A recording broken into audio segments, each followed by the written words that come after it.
Welcome to the 2019 first rules meeting. Prior to beginning our first meeting, I want to acknowledge the vacuum in our midst that is as a result of the death of John Meadows, the rules chairman. In his leadership of rules, John epitomized Georgia's motto of wisdom, justice, and moderation, and served as an example to us all.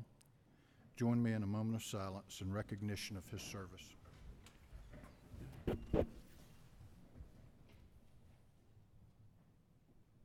Thank you.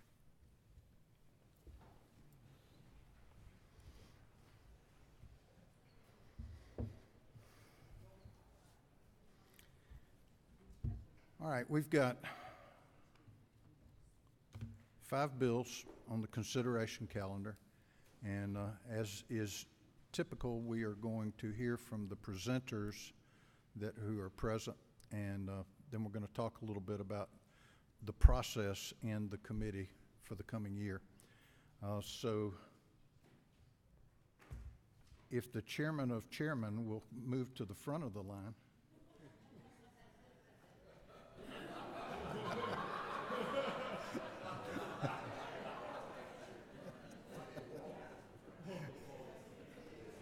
Mr. Speaker, tell us about your resolution.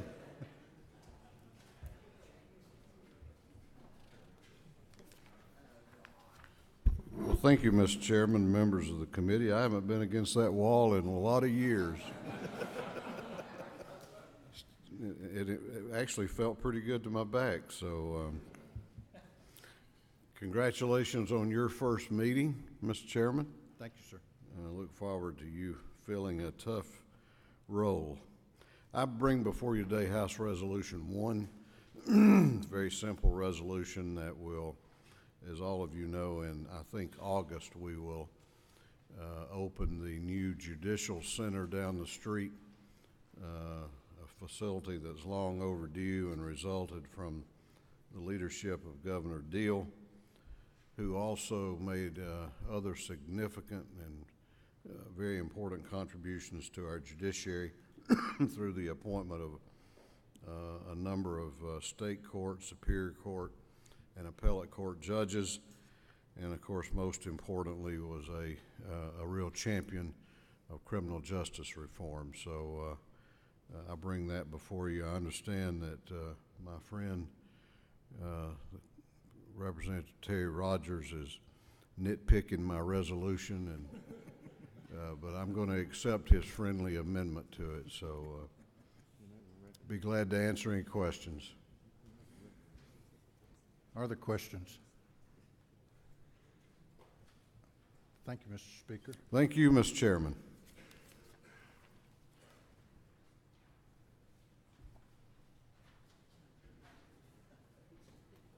Chairman Houston.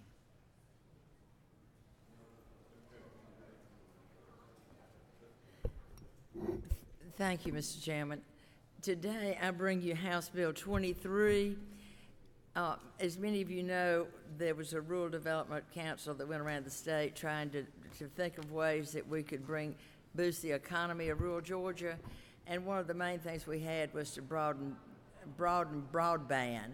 So I bring you House Bill 23, and it removes the legal uncertainty, and it authorizes EMCs that they can provide broadband service. We have to have this in order to get extra points on grant monies and federal grant monies. Do I have any questions? Are there questions? There are no questions. I understand there's a motion. Chairman Stevens. Wait just a second.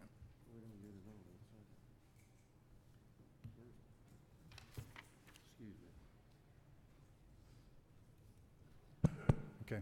There we go. Mr. Chairman, I move we move House Bill 23 back to the committee from which it came. Okay. Is there any objection?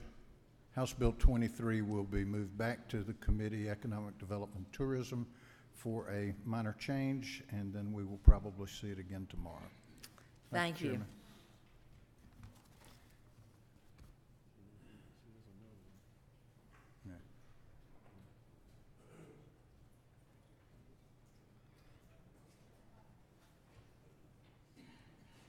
HB 29, I believe, is next. Mr. Petrie. Thank you, Chairman, members of the committee. I bring to you today House Bill 29. House Bill 29 was necessitated by a Scrivener's error that we had in last year's HB 618, which would allow the people of Skidaway Island to choose whether or not they want to become a city. We had a Scrivener's error in that a number was left out in the paragraph that related to homestead exemptions. That number is a number that was carried over straight from the county but was left out of the final draft. We have fixed that here, and we have changed the dates accordingly because the initial date would have been November of last year. And we are, Senator Watson and I, as we have worked on this, have decided that the sooner we allow the people to vote on this, the better. And so we have changed the dates to allow for a March vote. And we have very simply beyond that added a referendum for a non-binding referendum for anyone who would choose to, if the council would choose to raise the millage rate, it would have to go through a non-binding referendum. Those are very simply the changes, Mr. Chairman, and this House Bill 29 was supported by all of our local delegation of both parties.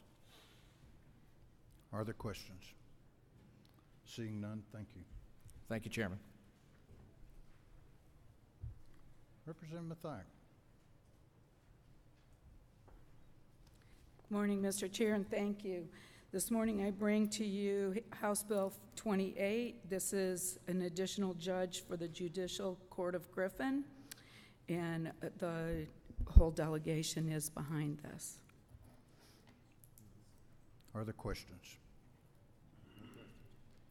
No questions. Thank you very much. Thank you, sir. Chairman F. Estration. What's your number? Push your button. Thank you, Mr. Chairman. I'd like to request the committee consider House Bill 21. It's to create an 11th Superior Court judge in Gwinnett County. It's been recommended by the Judicial Council, and the county approves it. Thank you. Are there any questions? There are none.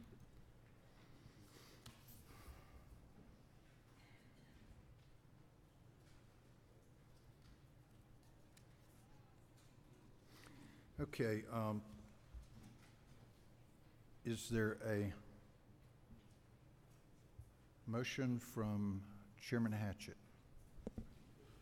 Yes, I would like to move that we amend the substitute to H.R. 1 by changing line 4, the since 2011 to read from 2011 to 2019. Line 5, deleting when. Line 6, deleting his final term of office ends in January of 2019, and leaving the word and. All right, so everybody understand the amendment, and this is in the form of correcting a Scrivener's error. And I have another addition to that. On line 17, deleting current. Okay, any questions? Okay, no questions. What's the?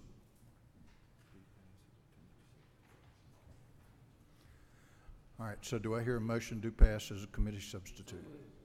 Okay, any objection? Okay, amendment's made. All right, let's talk a little bit before we set the calendar. Well, we'll set the calendar first. We're setting the calendar for today and tomorrow. So for 2 days.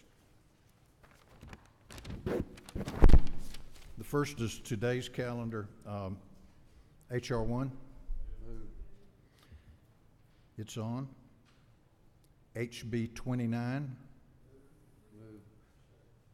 It's on. And that will be the calendar for today. Now we're going to set the calendar for Thursday. HB 21. It's on. HB 28. It's on. So, all right, now let's just talk a little bit about process. That's the calendar for today and the calendar for tomorrow. I don't see making a whole lot of changes in the way that this committee's operated. It's been very effective. I do want to make a few, and I want to go over those with y'all, and be happy to talk to you offline if you have any kind of comments or questions about the process. Currently, as we have it, you have a general calendar, which is everything that's passed out of committee. And under the current arrangement, if you have a bill that has passed out of committee and it has been reported by the clerk's office at least by 5 o'clock in the afternoon, you can come to the rules office, fill out a request form that you want it considered in rules, and it will be on the consideration calendar the next day. And that's under the current process. But what happens is that number one, there's not a whole lot of time to think about those bills before a 9 o'clock rules meeting the next morning. I don't know about y'all, but I have found myself in rules many times watching the line move forward, and say, for instance, Brett Harrell has a bill, and Brett gets up there and says, I'm going to present HB 29. I'm looking through the notebook, and by the time I get to the HB 29 and try to scan it to see if I've got any questions, he's gone. And so I would like to do something that allows us to have more time as a committee, because this committee is important. It's the last screen before something gets on the floor. And certainly if there's something, everybody in here is smart, and if there's something that that needs to be addressed before it goes on the floor, then certainly I want us to have the opportunity to do that.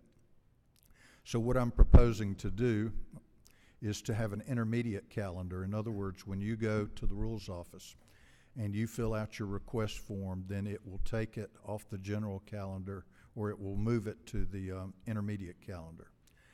The intermediate calendar then will be considered by me in determining if something is probably ready for the consideration calendar. And what will happen, there'll be several things that happen as a result of this. Number one, the consideration calendar will be shorter, so you don't have to worry about 100 bills or 70 bills or whatever it is. The second thing is that we keep things off of the consideration calendar that are either have issues that need to be addressed or that are not yet ripe, like, for instance, study committees and urging resolutions that we might hear later in the session, but rather than cluttering up the consideration calendar with those, we wait till the time is ripe for them. If we do it that way, then it's not like I've got a rush to try to get something done by 5 o'clock. We will be able to print out the consideration calendar by 2 o'clock in the afternoon on the day before the rules meeting, and Kathy will email that to all of you on the committee so that you will know what is on the consideration calendar for the next day, and that you will have an opportunity to review, think up the questions, because we really want to make sure that these bills are properly vetted. And the other thing that might actually appeal to the members is that, because in the past I think that members have been requested to come 3 times on the wall, and part of that was because recognizing that members of this committee have not had a chance to look at the bills. The first one's just sort of to give you a heads up, and then they got to come back twice more to see if there are any real questions for the author of the bill. If we do it this way, I think we can get by with people appearing twice, because we will have had a chance to review the bills before they come before the committee. So if you have any comments about that, save them for when you and I have a private moment. I don't want to be taken to task too soon publicly. And but that's what we're going to propose to do, and then we will have, as has been the practice, we will have folks present their bills. We ask questions if we have them, and then at the end of all that process, we are going to I will call bills off the calendar. If there is a move and no objection, then the bill will be on the calendar. If there is an objection, one of 2 things is going to happen. and I don't know that I will be consistent in this, but I will tell you what my thinking is. There will either be, if there's an objection, there will either be the vote of the committee to put it on the calendar or not, or I will ask you, state your objection. And the reason for that is that if you've got an objection just as a policy, I don't think this is a good policy and I'm against it, then we'll probably call for a vote and then just let the committee decide. But if your objection is that I think the sunset ought to be 5 years instead of 3, or I think that there ought to be 15 people on this commission rather than 10 because of the fact that we want to represent every congressional district, or whatever the reason may be, then what I may do at that point in time is say, I'm going to hold it for a day, give you a chance to talk to the author, see if y'all can reach some kind of consensus, and see if there's a resolution, or if there's a problem like the problem that showed up in House Bill 23. You know, once we heard that, we sent it back to committee to let the committee fix it. So there may be a reason for stating your objection so that we can, if there's something that can be fixed, that we'll fix it. But that's going to be the process, and if you got any comments about that, I welcome you to come see me and we'll talk about it. So I think that's pretty much all. Welcome to Rules, and we will meet at 9 o'clock tomorrow morning, and see you then. We're adjourned.